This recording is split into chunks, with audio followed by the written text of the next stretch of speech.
스데반의 일로 일어난 환란, 이 이야기, 이 스데반에 대한 이야기는 한참 전 얘기인데 지금 나오는 거예요. 그러니까 스데반의 일로 스데반 사건, 그러니까 스데반의 죽음으로 인해서 그 이후에 결과론적으로 나온 현상은 뭐였냐면 교회가 흩어지는 거였어요. 그게 뿔뿔이 흩어졌단 말이죠.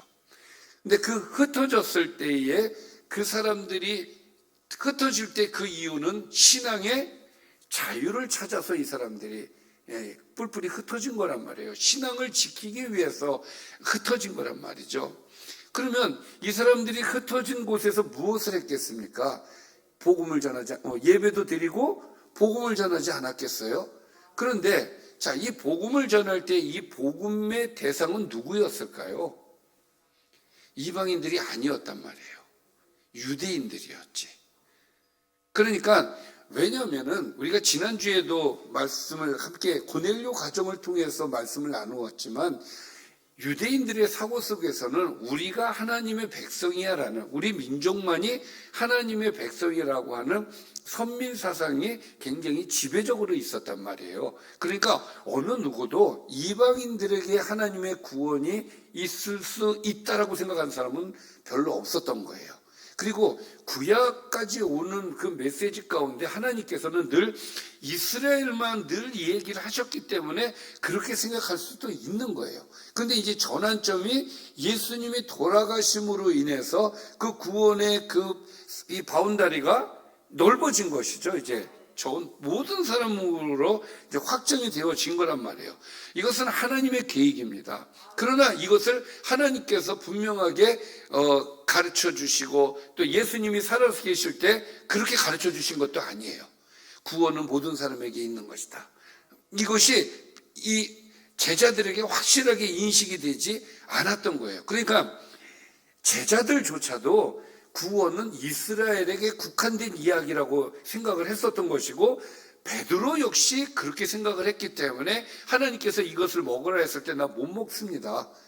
그렇게 얘기를 한 것이고 또 고넬료 집에 갔을 때에 비로소 하나님께서 이방인에게도 구원의 계획이 있으시구나라는 것을 거기서 알게 된 것이지 그 이전에는 알지 못했단 말이에요. 그러니까 베드로도 몰랐는데 다른 사도들이 알 리가 없죠. 그러니까 오늘 이야기, 이 고넬료 가정이 구원을 받는 그 시작은 이방인에게 구원의 문이 열렸다라는 첫 걸음이에요, 거기가.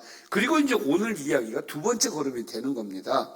그러니, 자, 보십시오. 흩어진 자들이 오늘 19절의 말씀에 보면 스데반의 일로 일어난 환란으로 말미암아 흩어졌죠. 자, 그래서 베니게, 구브로, 안디옥까지. 이 지역은 이스라엘 주변이에요. 멀리 가지 않습니다. 이 지역은 좀 주변이에요. 그런데 안디옥까지 이르렀는데 중요한 것은 안디옥이든 베니게든 구브로든 여기는 다 이방이라는 것입니다. 그러니까 이방으로 흩어진 유대인들, 그 유대인들을 예수를 영접한 유대인들, 그 유대인들이 베니게도 가고 구브로도 가고 안디옥까지도 가고 그래서 그들이 흩어지는데 흩어지는 곳에 가는 곳마다 그들은 무엇을 했느냐? 복음을 전하는 일을 했단 말이에요. 근데 이 복음을 전하는 데 있어서 누구에게 복음을 전했느냐? 그곳에 있는 유대인들에게 복음을 전했다는 거예요. 그러니까 이 얘기는 무엇을 얘기를 하는 거냐면 아직까지는 하나님의 복음이 이방인들에게까지 가지 않았다는 거예요. 그래서 지난주까지 우리가 첫 걸음으로 누구 얘기를 한 거예요? 고넬료 얘기를 한 겁니다. 자, 그래서 그들이 복음을 전하는데 역시 그리스도인은 그리스도인인 거예요. 어디를 가든지 복음을 전하는 사람들이었어요. 근데 여기에 딱 얘기하는데 유대인에게만 말씀을 전하였다 이거예요. 자, 그래서 20절에 보면 그 중에 구브로와 구레네 몇 사람이 안디옥에 이르러. 자, 구브로 사람과 구레네 사람이 여긴 도시입니다. 구브로와 구레네 사람에 있는 사람들 가운데 몇 사람이 안디옥에 가게 되었는데 그 안디옥에 가서 이 사람들이 헬라인에게도 말하여 주 예수를 전파했다. 그러니까 이방인들에게 전파를 하기 시작한 것이 이 사람들이에요. 근데 이 사람들이 누군지 몰라요. 정확하게는 안 나와 있습니다. 단지 구브로 구레네 몇 사람이라고만 되어 있어요. 그러니까 구브로 구레네 몇 사람, 이 몇 사람이 중요한 게 아니라 여기에서 메시지는 헬라인에게도 복음을 전파했다는 것이 여기선 중요한 거예요. 그러니까 19절에서는 유대인에게만 전파를 했는데 20절에서는 이 사람들, 그 중에 몇 사람들이 이 헬라인들에게, 이방인들에게도 복음을 전파를 했다는 이야기를 지금 하는 겁니다. 그러니까 누가가 하고 싶은 얘기는 그거예요. 이방인들에게 복음이 전파가 되기 시작을 했는데 그것이 안디옥을 중심으로 해서 시작이 되었다는 거예요. 그러니까 안디옥이 시작은 아니에요. 그러니까 굉장히 굵직하게 얘기했을 때는 이스라엘에는 예루살렘이 있다면 이방에는 안디옥이 있는 거예요. 그래서 안디옥이 사람들이 이제 모여들기 시작을 하는데 이 안디옥이 오늘 이제 그 이야기의 중심 도시가 되어지죠. 자, 그래서 예수를 헬라인에게도 이제 전파를 하기 시작을 했는데, 자, 이 구브로 사람, 구레네 사람, 몇 사람이라고 되어 있는데, 이 사람들이 구브로에 사는 사람일까요? 구브로의 그 뭐라고 해야 되나? 그러니까, 구브로에 사는 유대인일까요? 아니면 구브로 출신, 구브로 사람일까요? 이것도 이제 명확하게 나와 있지는 않습니다만, 근데 중요한 건 뭐냐면 이 사람들이 유대인이라고 추측할 수밖에 없는 것이 복음의 시작이 유대인들로부터 시작이 되어졌기 때문에 이 사람들은 아마 구브로 출신 디아스포라로 우리가 좀 이해를 하는 것이 좋을 것 같아요. 그래서 구브로에 사는 유대인이었지만 이들은 예수를 영접한 사람들이었는데 이 사람들이 어디를 갔다고요? 안디옥을 갔다는 거예요. 안디옥을 가서 그 사람 거기서도 복음을 전파하는 사람들이었다 이 얘기예요. 자, 그래서 21절 주의 손이 그들과 함께 하셨다는 거예요.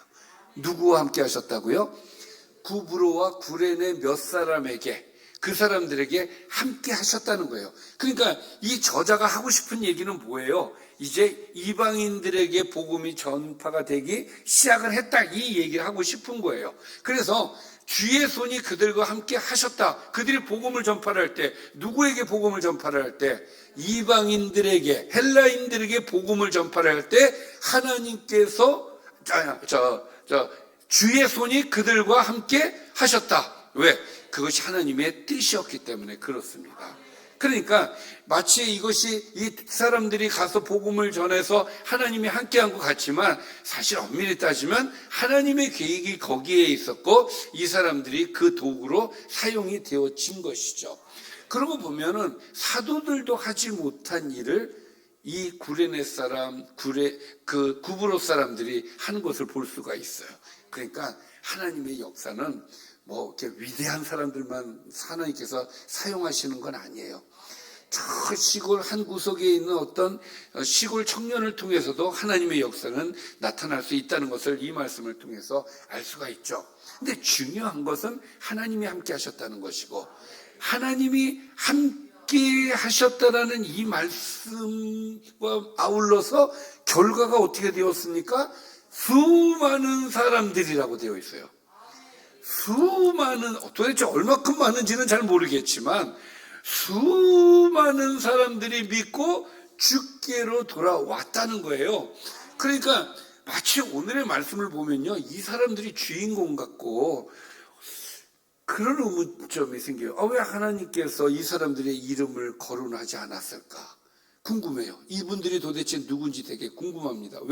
왜냐하면 이분들에 의하여서 안디옥의 복음이 전파가 되어졌고, 안디옥에 있는 누구에게?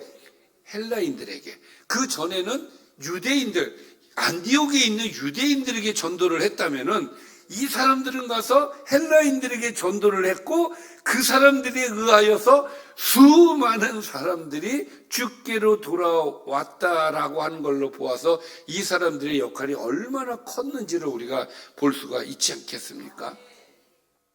자, 그래서 수많은 사람이 믿고 주께 들어오면서 이 안디옥이 이슈가 되었어요.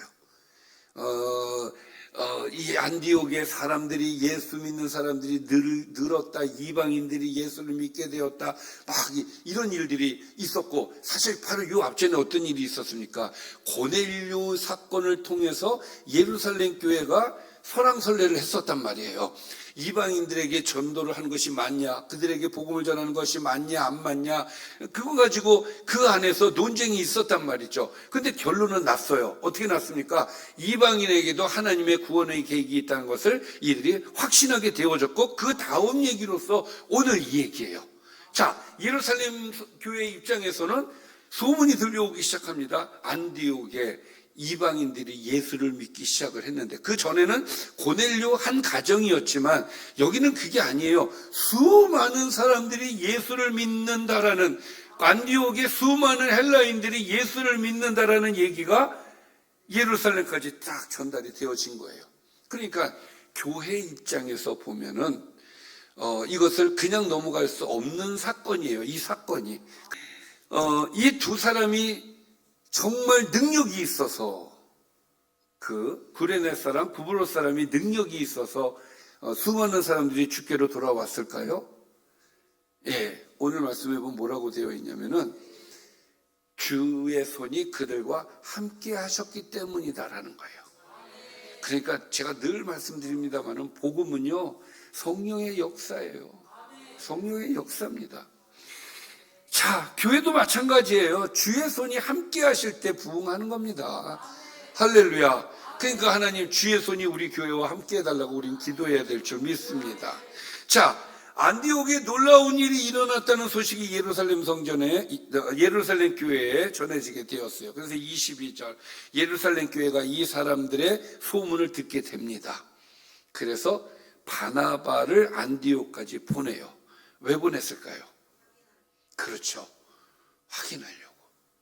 도대체 무슨 일이 일어났는지, 이방인들이 지금 복음을 받아들이고 있다는데 이게 도대체 뭔지, 그리고 또 예루살렘 교회 입장에서는 이제 막 이방인들에게도 복음이 전파가 되어지고 하나님의 계획이 거기 있다는 걸 이제 깨달았는데, 고넬료 한 가정이 아니라 안디옥에 있는 수많은 헬라인들이 예수를 믿고 복음을 받아들이고 있다고 하니 확인을 하기 위해서 교회가 바나바를 파송을 하는 거예요.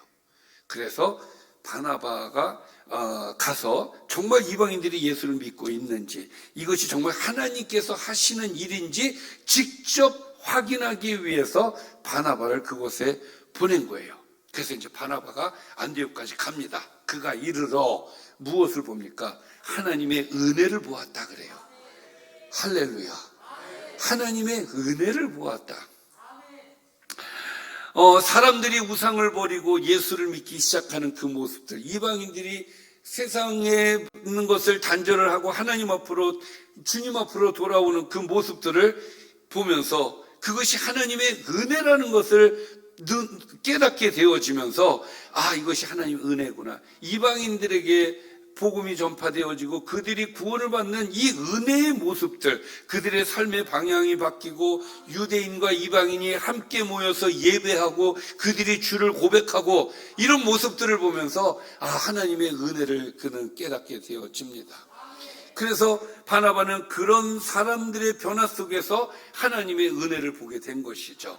그래서 기뻤어요. 그래서 기뻐하여라는 말이 나오는 겁니다. 기뻐하여. 내가 한 것도 아닌데 기뻐하여. 그런데 우리는 객관적으로 제3자의 입장에서, 또 우리는 이방인의 입장에서 보니까 할렐루야지만 그렇게 생각이 들 수도 있을 것 같아요. 유대인의 입장은 우리하고 다를 수도 있겠다.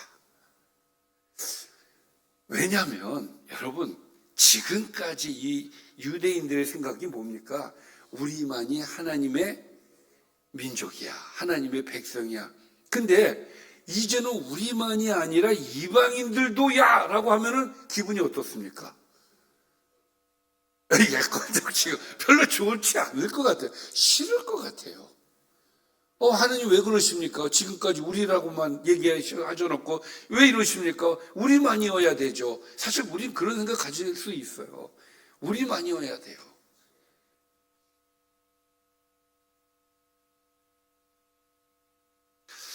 그럴 때가 있습니다. 정말 그럴 때가 있어요. 그런데 바나바는 그러지 않았어요. 기뻤어요. 왜? 그는 철저하게 하나님의 뜻을 따르는 사람이었기 때문에 그렇습니다. 너무 기뻤어요. 그래서 그들에게 권면까지 해요. 뭐라고 권면을 하느냐? 모든 사람에게 굳건한 마음으로 주와 함께 머물러 있으라, 이렇게 얘기를 해요. 주님을 끝까지 붙들어라. 그 얘기 한마디로 얘기하면 왜 이런 권면을 했을까요? 이 사람들은 이제 막 예수를 믿는 사람들이에요. 이방인들이에요. 온갖 우상을 섬기다가 이제 예수 믿는 사람들이에요. 유대인들하고는 다르단 말이죠. 그러니까 그들에게 오직 예수만 붙잡아라. 안디옥은 우상 숭배와 이방 문화가 강한 대도시였습니다. 예수님을 믿었다고 해서 그들의 주변 환경이 바뀌는 게 아니잖아요. 그 어려움 속에서 그들이 신앙을 지켜가야 되는 일들이 남아있는데, 여러분 끝까지 예수를 붙잡고 지키십시오. 그 권면을 하는 거예요. 왜? 이탈자가 생길 수도 있기 때문에 그런 것이죠. 그래서 권면을 한 거예요.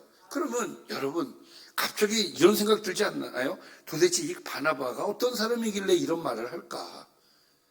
바나바에 대해서 궁금해지지 않습니까? 그런데 친절하게 24절에 바나바에 대해서 설명을 해줘요. 바나바는 열심히 그 안디옥에 대한 얘기를 하다가 갑자기 뜬금없이 바나바는 하고 바나바 설명을 들어가요.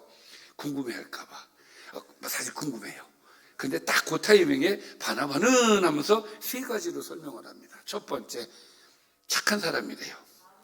우리는 착하다 그러면 그냥 선한 사람 이렇게 얘기하잖아요. 성경에서 착하다라고 얘기할 때는 그렇지 않습니다. 성경에서 말하는 선하다라는 말은 무슨 얘기냐? 하나님의 뜻을 따라 다른 사람에게 선을 행하는 성품을 가진 사람을 착한 사람이다라고 이야기를 합니다. 그냥 성품이 착한 것만 갖고 이야기하는 것은 절대 아니에요.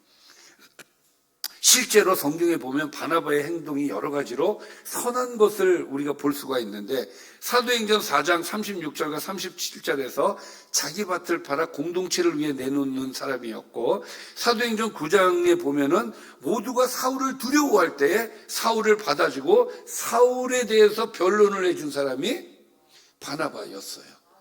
아주 선한 사람입니다. 그리고 여기 안디옥에서도 자신이 세우지 않은 교회가 임에도 불구하고 잘 되는 것을 보고 기뻐했던 그런 선한 사람이었다는 것이죠. 자, 두 번째, 이 사람은 어떤 사람이었습니까? 성령이 충만한 사람이었다는 거예요. 여기 보면 성령과 믿음이 충만한 사람이라고 되어 있잖아요. 성령과 믿음을 나누어서 성령이 충만한 사람이었습니다. 이것이 바나바의 사역을 이해하는 데 매우 중요한 거예요. 왜냐하면 바나바가 안디옥에 와서 이방인들이 예수 믿는 모습을 보면서 무엇을 볼 수가 있었습니까? 하나님의 은혜를 깨달았단 말이에요. 은혜를 보았단 말이에요. 이 은혜는 아무나 보는 게 아니에요. 성령 충만한 사람만이 볼 수 있는 거예요. 성령 충만한 사람만이 성령이 하시는 일을 볼 수가 있는 거예요. 그래서 그는 유대인의 관점이 아니라 하나님의 관점에서 와서 그들의 사역하는 것을 보면서 이것이 성령의 역사구나라는 것을 깨달을 수 있었던 것이 이분이 성령 충만한 사람이었기 때문이다라는 것이죠. 그래서 23절에 하나님의 은혜를 보고 기뻐할 수 있었던 것도 성령 충만했기 때문이다라는 거예요. 그러면 그렇게 은혜를 보고 기뻐할 수 있었던 것이 성령 충만한 사람이었기 때문에. 자, 성령 충만한 사람은 성령께서 지금 무엇을 하고 계시는지가 보여요. 늘 보입니다. 하나님이 하시는 일이 보이는 거예요. 그래서 우리가 성령 충만해야 돼요. 성령 충만하지 않으면 하나님이 하시는 일이 보이지를 않습니다. 그러면 인간 냄새가 나요. 인간 냄새가 나면은 하나님의 뜻과는 별개로 자기 신앙으로 갈 수밖에 없는 거거든요. 그렇기 때문에 우리는 성령 충만해야 될 줄 믿습니다. 성령 충만함이라고 하는 것은 성령의 지배를 받는 거예요. 오직 그분이 원하시는 대로, 그분의 뜻대로, 그분이 요구하는 대로 내가 가는 겁니다. 그것이 성령 충만한 사람이 내게 나타나는 결과이거든요. 성령 충만하지 않은 사람은요, 자기 주관적으로 신앙생활을 해요. 그래서 우리의 신앙은 성령 충만한 모습이어야 될 줄 믿습니다. 우리가 성령이 하나 되게 하신 것, 성령의 뜻대로 우리가 하나 되는 것은 간단합니다. 성령의 뜻대로, 성령이 하시는 대로 순종하면서 나가면은 그냥 하나가 될 수밖에 없어요. 그러나 여기에 내 생각과 내 뜻이 들어가면은 하나가 되지 않는 거예요. 그러니까 성령 충만해야 된다라는 것을 오늘 바나바를 보면서 더 깊이 생각하게 되어집니다. 세 번째는 믿음이 충만한 사람이었다는 거예요. 여기에서 믿음이라고 하는 것은 단순히 하나님이 계신다 이런 믿음이 아니라 하나님이 하시는 일, 그러니까 구체적으로 예를 들면 이겁니다. 이방인에게도 하나님의 구원의 역사가 있다라는 믿음이 있었다는 거예요. 근데 이 믿음은 사실 이 시점에서는 어려운 거예요. 그것을 받아들이기가 어려운 거예요. 그럼에도 불구하고 믿음이 있었기 때문에 하나님이 하시는 일에 대해서 아멘하고 그대로 순종할 수 있었다라고 하는 것이죠.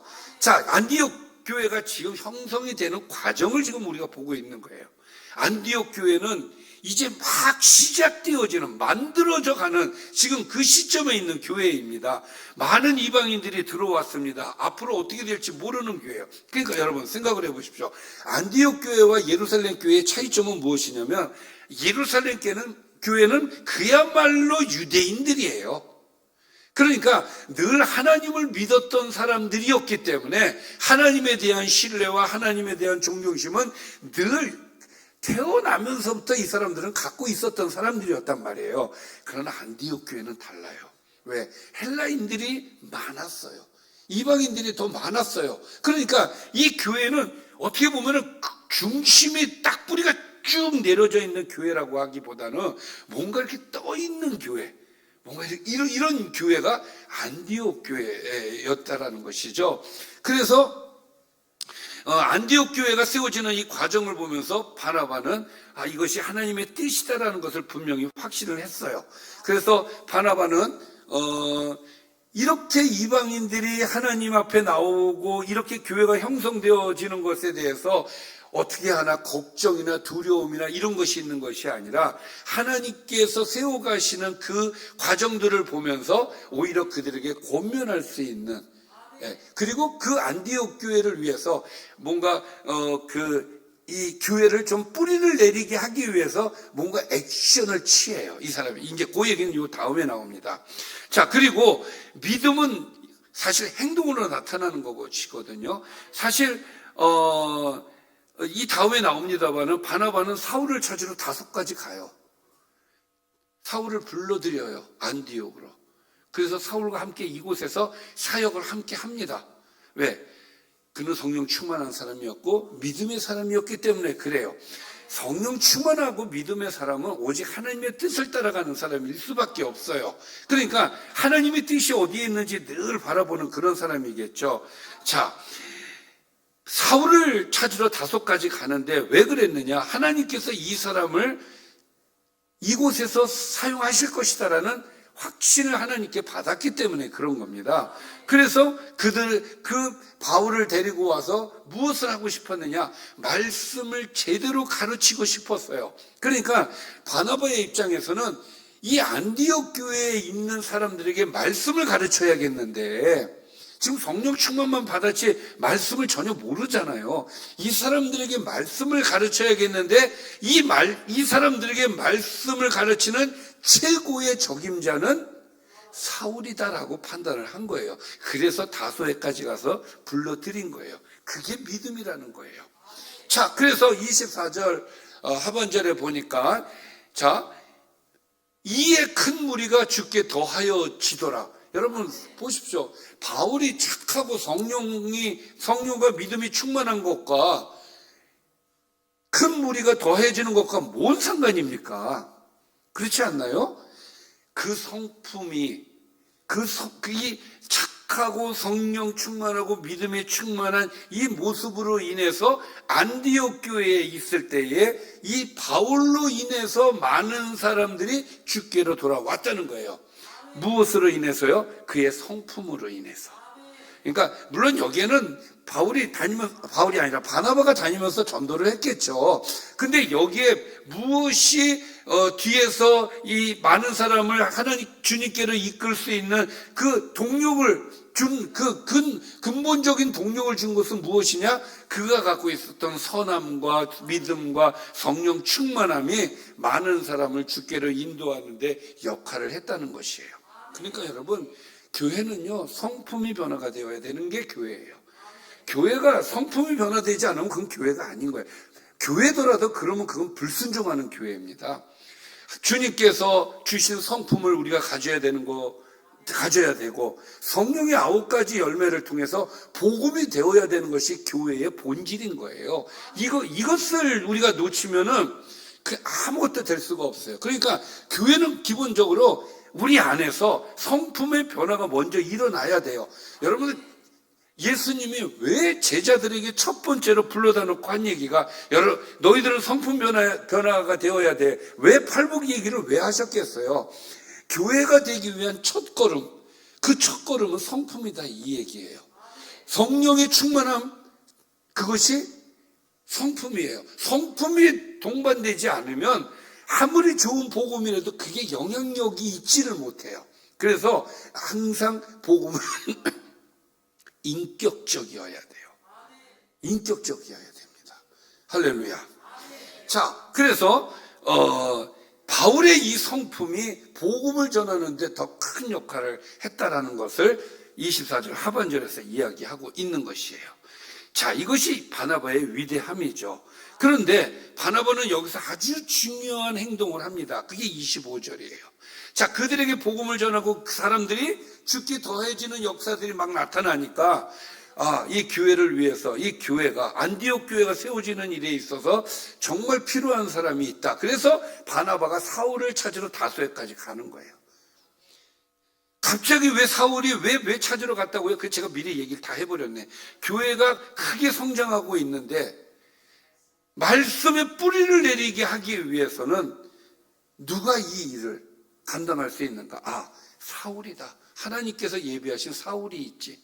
그래서 사울을 찾아 간 거예요. 그 26절에 만났어요. 그리고 안디옥으로 데리고 옵니다. 여러분, 성령 충만한 사람들은요, 이심전심이에요.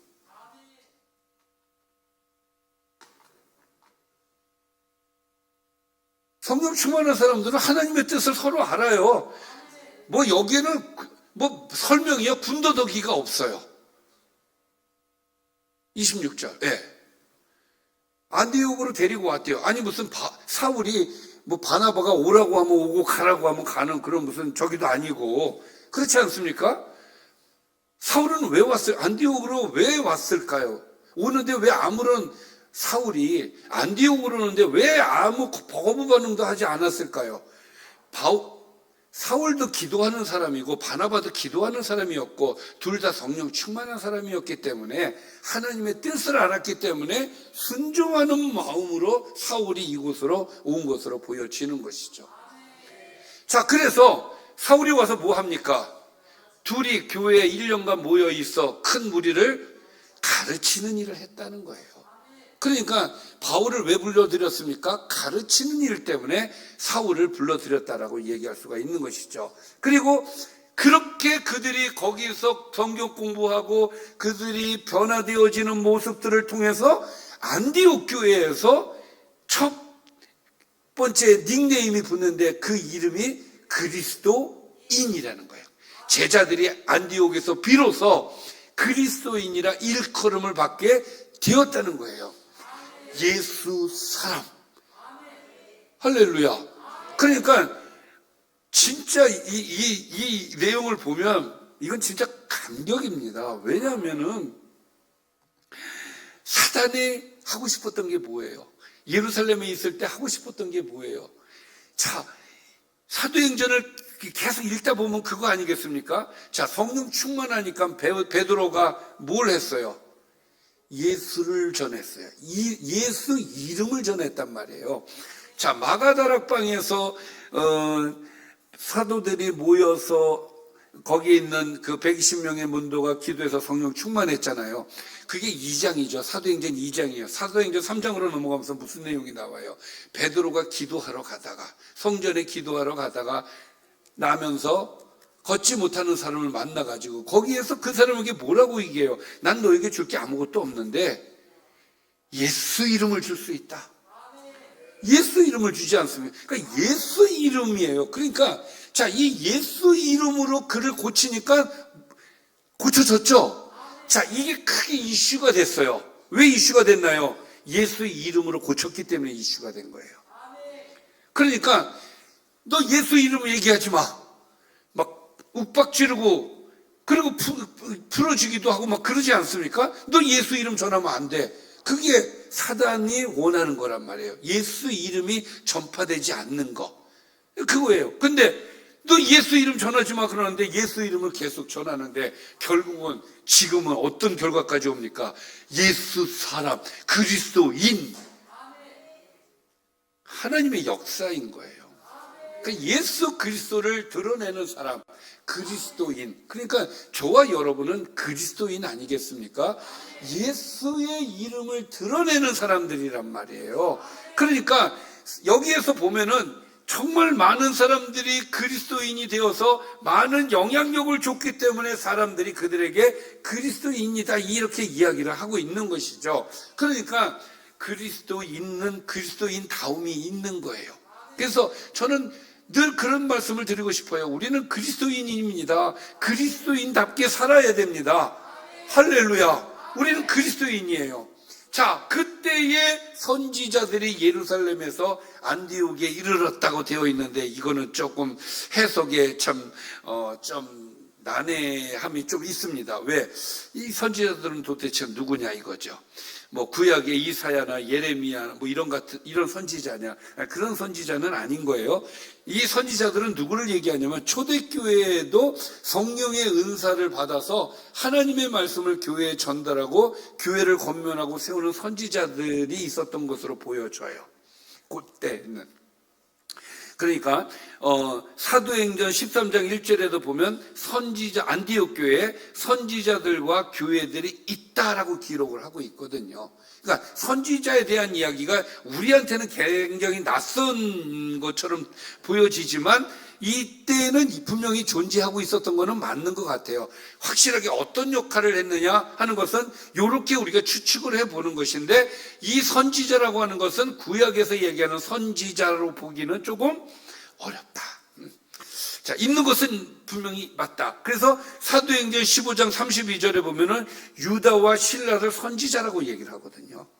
예. 그러니까 그런 기록들이 있어서 선지자가 존재했느냐 안 했느냐 존재했던 거는 맞다. 근데 그 선지자가 어떤 의미에서 선지자냐 하는 것은 우리가 좀 생각해 보아야 된다라는 것이죠. 그러니까 중요한 역할은 무엇이냐? 하나님의 뜻을 전달하고 공동체를 세우고 권면하는 역할을 하던 사람들을 선지자라고 이야기를 한 것 같다라는 것이죠. 그래서 여기에서 그때 선지자들이 예루살렘에서 안디옥에 이르니, 이 얘기는 뭐냐면 예루살렘에 있는 선지자들, 뭔가 이제 교회 안에서 지도자로서의 역할을 할 수 있는 사람들. 그러니까 지금 안디옥 교회는 아까도 말씀을 드렸지만 이방인들이 주로 모여 있는 교회이다 보니 말씀도 가르쳐야 되고 가르쳐야 될 게 뭐 한두 가지였겠어요. 하나서부터 10까지 다 가르쳐야 되는 데예요. 그러니까 여기 예루살렘 교회에서 여기에 사람들을 파송을 하는 겁니다. 여러분, 교회는 이런 역할을 하는 거예요. 교회가 그래서 교회를 세우는 일을 하는 거거든요. 그러니까 교회가 할 수 있는 일을, 그들을 안디옥 교회를 바르게 세워가게 하기 위해서 선지자들을 보냈다는 이야기이지요. 자, 그래서 안디옥 교회 선지자들도 생기고 교사들도 생기면서 이제 점차적으로 교회가 안정적으로 가는 교회로 가게 하기 위해서 하나님께서 그렇게 인도하셨다는 것입니다. 그 중에, 그 선지자들 중에 아가보라고 하는 한 사람이 있었는데 이 사람이 어느 날 성령으로 충만해가지고 이렇게 얘기합니다. 천하에 큰 흉년이 들리라 하더니 글라우디오 때에 그렇게 되니라. 그러니까 이 사람이 얘기한 건 뭐예요? 천하에 큰 흉년이 들 것이다. 이거를 이제 예언을 했단 말이에요. 자, 그랬더니 안디옥에 있는 교회 사람들이 이 아가보가 하는 이 예언의 말씀을 듣고 큰 흉년이 있겠구나라는 이제 생각을 갖겠죠. 결과적으로는 글라우디오 때에 흉년이 일어나게 했대요. 자, 이거는 결과까지 지금 얘기를 하는 걸로 봐서는 누가가 살아있을 당시에 이 흉년이 있었던 것으로 보여져요. 그러니까 아가보라고 하는 사람이 천하에 큰 흉년이 들 것이다, 흉년이 있을 것이다라는 예언을 했어요. 그러면 그 흉년이 들 것이다라는 예언을 들으면 여러분들은 어떻게 하시겠습니까? 무슨 준비? 흉년에 대한 준비를 하겠죠. 맞아요. 저도 그래요. 저는 이런 어떤 예언이 지금도 저는 있다고 보는 사람이에요. 뭐 이걸 가지고 저보고 이단이라고 해도 할 수 없어요. 저는 제가 경험하는 것들이 있어서 그렇습니다. 그래서 지금 얘기한 것처럼 준비를 한단 말이에요. 대비를 한단 말이에요. 왜? 하나님이 알려주셨기 때문에. 그렇다고 이것을 막 떠벌리고 뭐 내가 신령한 것을 받았다, 뭐 예언을 받았다 이렇게 얘기하지 않습니다. 왜? 하도 문제가 많이 생겨서 그냥 스스로 주변에 있는 사람들한테 알려서 기도하고 뭐 그렇게 준비를 해요. 자, 준비를 하겠죠. 그렇죠. 안디옥 교회 사람들도 마찬가지예요. 이것을 대비해서 준비를 하는데 은혜의 에피소드가 여기서 하나가 발생이 되어집니다. 자, 29절에 보니까 제자들이 각각 그 힘대로 유대에 사는 형제들에게 부조를 보내기로 작정을 했다는 거예요. 이 예언을 듣고. 근데 참 놀라워요. 왜냐하면 흉년이 닥친다고 했는데 어디에 흉년이 닥친다 그랬죠? 천하에. 그렇죠. 그러면 흉년은 여기도 있을 겁니다. 그렇죠? 모두에게 있을 거예요. 그런데 안디옥 교회 사람들은 누구를 걱정을 했느냐? 예루살렘 교회 사람들을 걱정을 했어요. 왜 그랬을까요? 사실 신앙의 자유는 어디가 더 있습니까? 안디옥에 있죠. 예루살렘은 스데반이 죽으면서 완전히 여기는 신앙을 제대로 할 수가 없어서 사람들이 뿔뿔이 흩어질 정도로 여기는 억압을 하고 있는 교회인데, 그렇지 않습니까? 그럼에도 불구하고 예루살렘 교회는 그 안에서 크게는 아니지만 건재하고 진행이 되고 있었고, 이렇게 안디옥 교회를 도와줄 수 있는 위치까지 지금 있었단 말이죠. 그런데 흉년이 든다 그러니까 안디옥 교회 사람들은 자기들보다는 예루살렘 교회에 있는 성도들을 더 걱정을 하기 시작을 한 거예요. 그러니까 여러분, 교회라고 하는 것이 우리가 생각할 때 꿈나무 교회, 우리 교회, 하도 교회를 이렇게 이야기를 하니까 교회를 우리 교회만 생각을 하는데 이게 아니라 엄밀한 의미에서 교회는 노회가 교회인 거예요. 그래서 그러니까 서로 교회가 이제 연결이 되어져 있으니까 이렇게 도우려고 하는 마음도 생겨지는 것이거든요. 그러니까 여기는 모교회야. 예루살렘 교회는 모교회가 되는 겁니다. 그래서 거기가 어려울 거라는 예상을 하고 십시일반 모으는데 어떻게 모읍니까? 힘대로 모으는 거예요. 힘대로. 그 힘대로. 여러분, 교회에서 뭔가를 할 때 똑같이 그렇지 않아요. 하나님께서 주시는 경제적인 은혜가 다 다르기 때문에 하나님께 내는 것도 다른 거고, 내가 봉사하는 헌금도 다를 수밖에 없는 거고, 굳이 하는 것도 다를 수밖에 없는 거예요.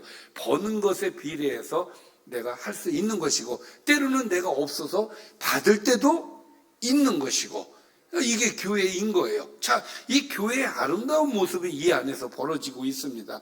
흉년이 든다고 하니까 자, 우리 도웁시다. 예루살렘 교회를 도웁시다. 우리도 어렵지만 예루살렘 교회가 더 어렵듯하니 우리 예루살렘 교회를 도웁시다. 그래서 여기에서 유대에 사는 형제들이라고 하는 것은 예루살렘을 얘기하는 거예요. 그러니까 제자들이 각각 그 힘대로 형제들을 위해서 부조를 보내기로 작정하고 어떻게 합니까? 이를 실행하였다는 거예요. 할렐루야.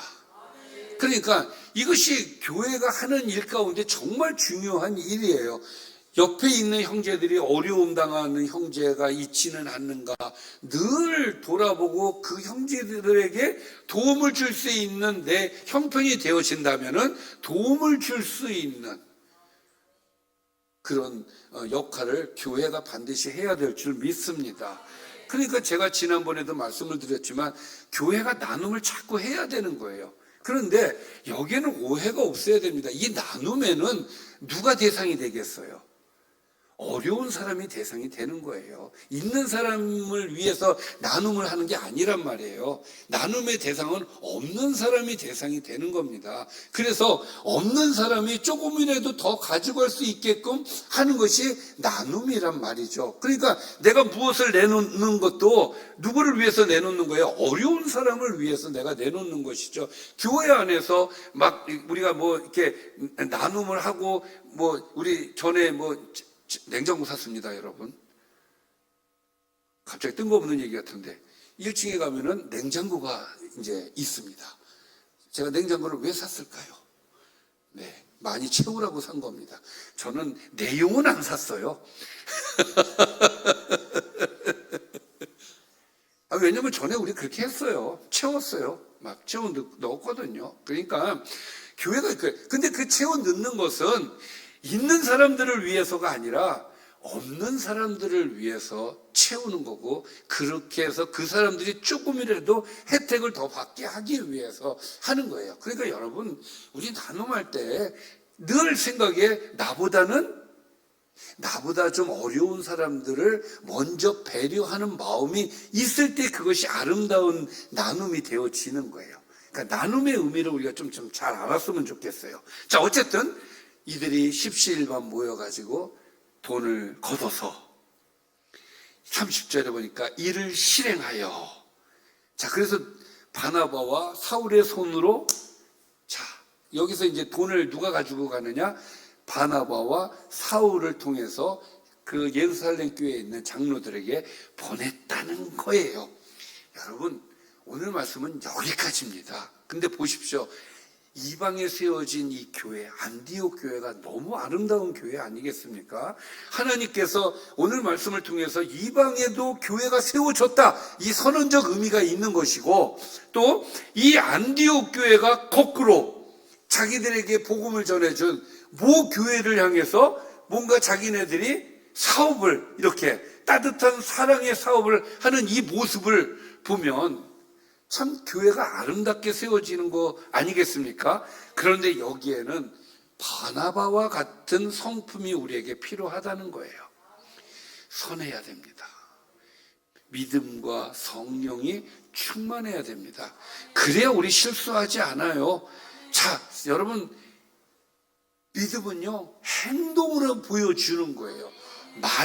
말로는 얼마든지 할 수 있죠. 여러분 말로 하면요 하나님의 진노를 삽니다. 입으로 하는 건 하나님의 진노를 사요. 아예 말 안 하는 게 나아요. 입으로 해놓고 움직이지 않는 거 그거 하나님 속이는 일이에요. 그러니까 행동으로 옮기는 게 얼마나 중요한지 몰라요. 그래서 예루살렘이 어려워지자 안디옥 교회가 그들을 돕는 이 아름다운 모습, 받은 은혜를 다시 그들에게 되돌려주는 이 모습, 이것이 건강한 교회의 모습 아니겠습니까? 은혜를 받기만 하는 것이 아니라 뭔가 받은 은혜를 흘려보내는 교회, 이것이 진정한 주님이 원하시는 교회인 줄 믿습니다. 오늘 본문에서 안디옥 교회가 세워지는 과정이 나왔습니다. 처음에는 환난 때문에 흩어진 몇 명의 성도들로 시작을 했어요. 그들이 예수를 전했습니다. 주의 손이 그들과 함께 하셨다라고 되어 있어요. 오늘 이 말씀을 통해서 우리가 첫 번째로 좀 생각해 보고 싶은 것은 하나님의 손이 함께 하더라는 거예요. 뭐 할 때에? 복음을 전할 때에. 그때 역사가 나타나는 줄 믿습니다. 전도는요 내가 하는 게 아니에요. 하나님이 하시는 거고 성령님이 하시는 것입니다. 자, 그래서 그들이 열심히 복음을 전파하고 그들이 하나님 말씀대로 살을 때에 비로소 안디옥, 이게 예루살렘 교회도 아니고 안디옥 교회에서 그리스도인이라는 닉네임이 붙는 거예요. 할렐루야. 우리도 그리스도인, 누가 봐도 우리는 그리스도인이어야 되는 거예요. 세상 사람들이 우리를 볼 때 그리스도인이어야 됩니다. 그래서 그리스도인이라는 칭함을 받게 되었고, 그리고 흉년의 소식을 들었을 때 자기들만 생각하지 않고 어려움에 처한 형제들을 도왔어요. 이것이 안디옥 교회예요. 복음을 전하는 교회, 은혜를 보는 교회, 사람을 세우는 교회, 그리고 받은 은혜를 흘려보내는 교회. 이것의 출발점이 어디에 있습니까? 주의 손이 그들과 함께 하셨기 때문에 그런 거예요. 할렐루야. 우리는 정말 하나님의 손이 우리 교회와 함께 하셔서 안디옥과 같은 교회가 되기를 주님의 이름으로 축원합니다. 이런 교회가 될 수 있도록 끊임없이 우리 노력합시다. 기도하겠습니다. 살아계신 아버지 하나님, 안디옥 교회가 세워지는 모습을 우리가 보았습니다. 우리 교회도 안디옥 교회와 같은 건강한 교회가 되게 하여 주시옵소서. 예수님의 이름으로 기도드리옵나이다. 아멘.